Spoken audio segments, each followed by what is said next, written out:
Hi, I'm Black Dragon, and welcome to another edition of Black Dragon Biker TV. And as always, I'd like to thank you all for tuning in from wherever it is in the world that you happen to be.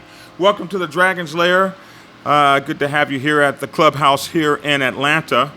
And listen, we cover motorcycle club protocol if you're your first time on the channel, motorcycle club life, biker club life, all things that have to do with biker clubs, traveling, hanging out, being on motorcycles. If this kind of content appeals to you, MC protocols, that sort of thing, make sure to give us a like, follow, subscribe, and hit that notification bell, depending on the various platforms, Instagram, Facebook, or here on YouTube.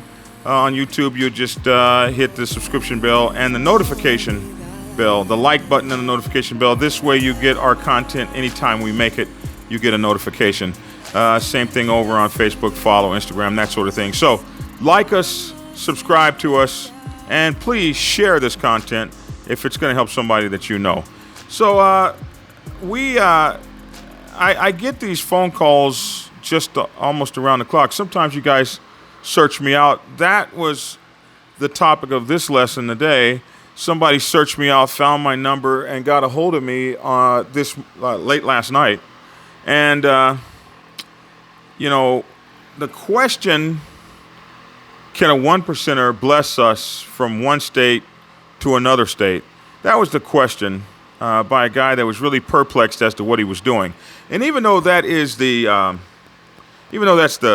name of this video, because that's the way the guy asked me the question, there's so much more to that question that the answers, just to answer that question doesn't answer the problem that this guy was having. So let's just talk about a few things quickly and get some understandings. First of all, we talk about a blessing a lot. And in this guy's particular instance, he is representing a chapter of a club that's in a different state. That club wears a support club of a one percenter. So that club is trying to expand, and all of our clubs are trying to expand. We all want to expand. So they have given permission for this chapter of their club that's a support club for a one percenter. They've given permission for this chapter to take place. So this guy's rounded up his individuals and they want to get started. But they have been given no instruction on how to get started. The instructions they have is, we've been blessed over here in this state to exist. Our blessing is good. So you go there, you start your club up, you put your colors on, and if anybody asks you anything, you tell them we've been blessed by this one percenter over here, and so our blessing is good. And bro, that just don't happen like that. That's I say that with a caveat because, hey, I've been doing this about 31, 32, 33 years, something like this. And I've started up chapters all across the United States of America, but that was for my club. That was my club on the biker set we ride on. And so it might be a little bit different than your experience. But a lot of the things that I'm hearing this young man talk about are things that we just wouldn't do it that way. I've seen people try to do it that way and have nothing but issues and discontent. So I'm going to tell you a few things that I see wrong. And this also comes down to the new way things are done.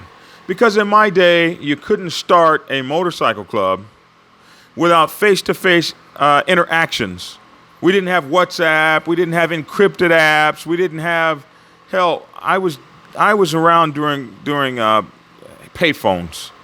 We didn't have freeconferencecall.com where you could have church on a phone and have everybody connected end to end from all over the country. We didn't have all that. If you wanted to meet a motorcycle club, you didn't send a text message, you didn't send a Facebook message, you got on your motorcycle and you rode and you met them. Which brings me back to this situation here. This guy is starting the chapter of a motorcycle club that his chapter has never even ridden to that state to meet. Now, I find that very suspect for a motorcycle club of people that are going to call you their brothers. Now, if that chapter, the original chapter, the mother chapter as it were in San Francisco and you were in Georgia, it might be a little difficult for you to ride way the hell over there. But wouldn't you be trying to ride to the closest chapter, at least to get to know the closest brothers to you? It seems to me that that sort of thing seems suspect. And there was another guy out there by the name of Big Pete who had a channel called Better Biker School. And when he first came out, his whole thing was to tell everybody how screwed up Black Dragon is, as so many channels have done. And he was going to create a better biker school. And he wrote a book. And in his book, he told a story of how he would make up fake motorcycle clubs just to take people's money. And he did that even before, there was really a big, internet presence.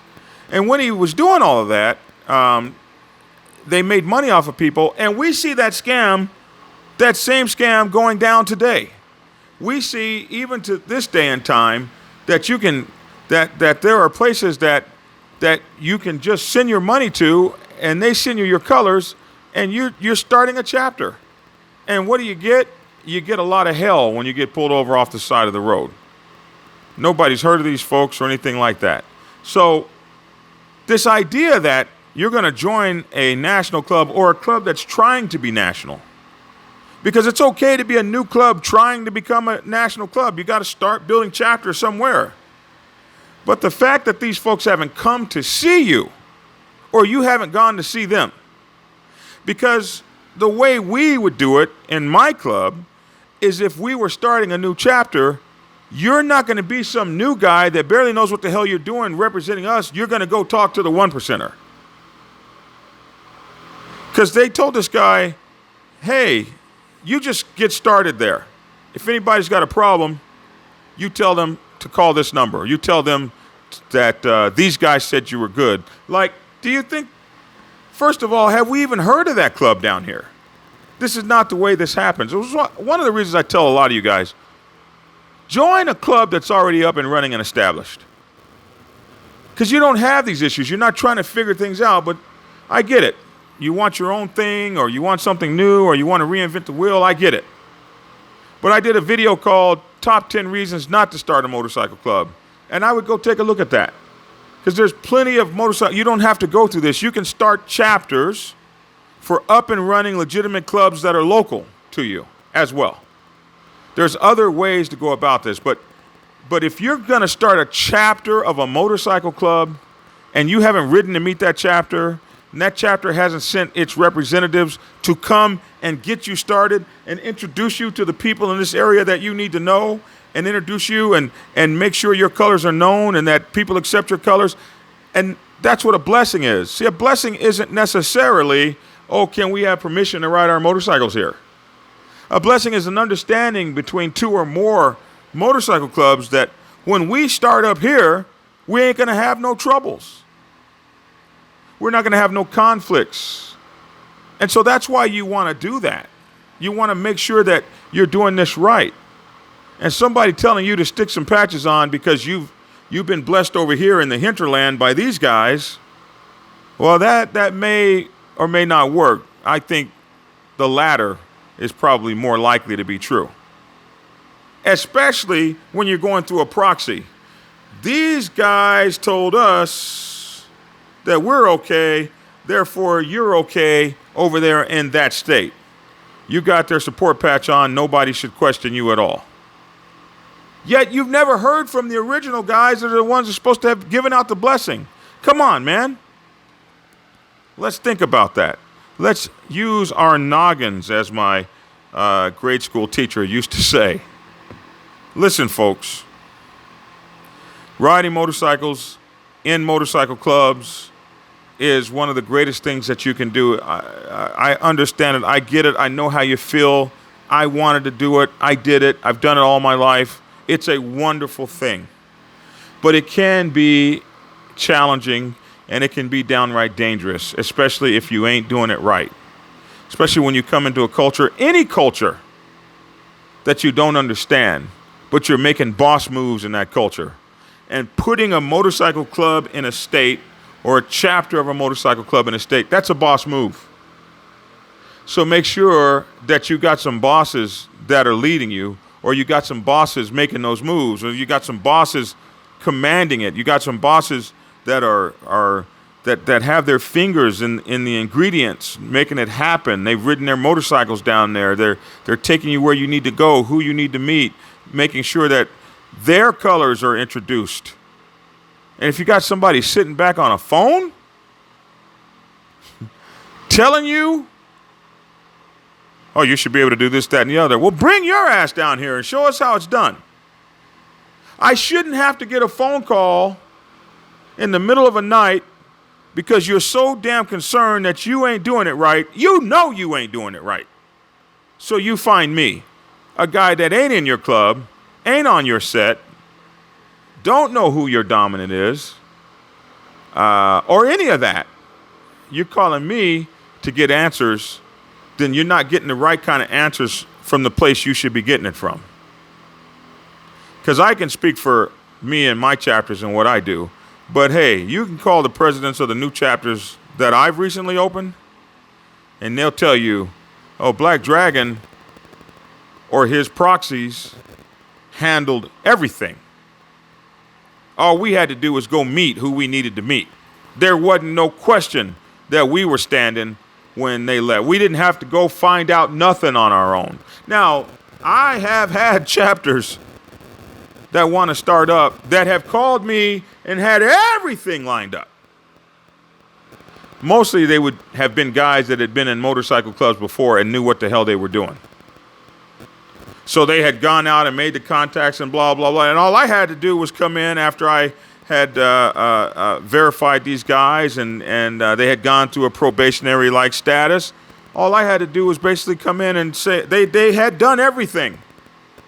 But if you don't know how to do everything, you don't need to be messing around in that. The people bringing you on should be showing you the way, guiding you, teaching you. And that's the other thing. There's things you got to do to become a motorcycle club chapter. You got to be able to ride like they ride. You got to know their history. You got to have some sort of probationary time with them. They've got to train you, teach you how to ride their style of riding, teaching you what's important to them, the traditions, the blah. You don't figure that out after you get your patches. You're supposed to have bylaws and everything else. Clubs that you buy your way into, those are more like riding clubs. And I tell you what, me saying that just pissed some riding clubs off. I'll get some letters because there are some riding clubs out there that act and ride and comprise themselves just like MCs, and you wouldn't start a chapter of them up like that either.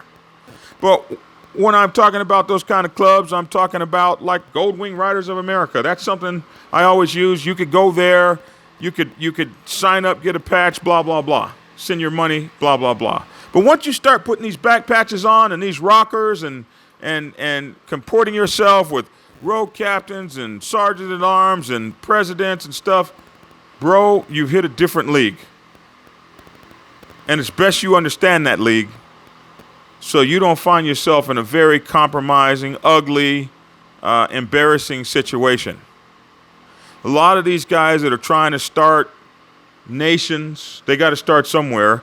But a lot of these guys that are trying to start nations, they don't know any more about it than you do. The guy they're trying to start it with. And I'm not saying that's a bad thing. Every club was a pop-up club at one time. But you got to take your time to get to know what the hell you're doing. If you don't, well, you can find out the hard way. Anyway, I just wanted to take a few minutes to talk to you guys about that and, kind of make sure that you understood. Yeah, clubs can, a 1%er club could conceivably bless a club in another area, in another state. And they could bless it through a club that was their support club on down the line. Yeah, they could. But they're really going to set you up better than that. They're going to have folks for you to call in these areas. They're going to have folks you know. You're going to be set up. You're not going to be blind out here feeling around, trying to figure it out as you go. That's in nobody's best interest, especially the club that's trying to get you established. So rethink that. There's a template to follow, and if they don't have a template for you to follow, tell them to call you back when they do. Or you could, always call us. We have a template you can follow very easily. Anyway, that's my 2 cents. I'd love to hear your 2 cents in the comment section below. Join our Discord server. You can get the description on how to join our Discord server. The link to it is in the description section below. The Dragon's Lair Motorcycle Chaos is our podcast. Dragon's Lair, like lair, someplace to be, Lair. Dragon's Lair Motorcycle Chaos, our daily podcast. Please go there. You'll be able to get this video there. Also, bikerliberty.com, our online news magazine. Look, appreciated talking with you for these few minutes. I'm Black Dragon. Thanks for tuning in. Thanks for visiting us here in the Dragon's Lair. Tuning in, and please get skinny.